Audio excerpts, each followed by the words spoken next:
When Sarah Conway signed her letter of intent to play women's soccer and softball for Carroll College just a few short years ago, she signed that assuming that she'd be playing both sports in their respective seasons, softball in the spring, women's soccer in the fall. But when the COVID-19 pandemic moved some fall sports seasons to the spring, Conway was forced to make a choice, pick one sport or the other, or play both at the same time, a decision Conway thought a lot about and said that she chose to play both simply because she couldn't give up on either team. I've thought about it a lot, but I could never let either team down that way. And I know it's about mental health and all of that stuff, but when you think about it, you couldn't just leave one team to go to the other team. Conway, a sophomore for the Fighting Saints, is a backup goalie and has started in 21 of the softball team's 29 games this season, batting .316 with 7 stolen bases, while also playing in 5 of the women's soccer team's 8 games and maintaining an 85% save rate.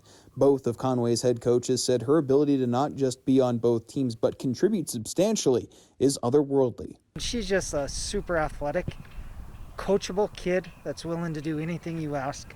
And that's really what's making this situation work. Sarah just contributes an all-out mentality. I think you have to have that mentality to do what she's doing right now. On the field, she just sails it out all the time. Both coaches said they agreed to make it work with Sarah as she navigated both sports during this season, but there was one large logistical hiccup. So 2 weeks ago, our softball team was at Northwest in Seattle.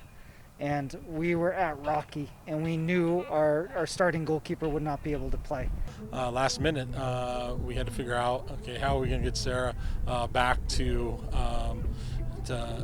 Billings in time for their soccer game where they really needed the goalkeeper for those 2 days. And after a conversation with the softball coach and Sarah, we were able to fly her out after her first day of games into Billings about 10:30 that night for a noon kickoff the next day.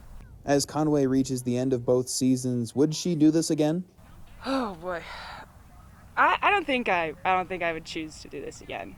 This is pretty hard and it's pretty mentally challenging. Reporting in Helena, Sam Hoyle, MTN Sports.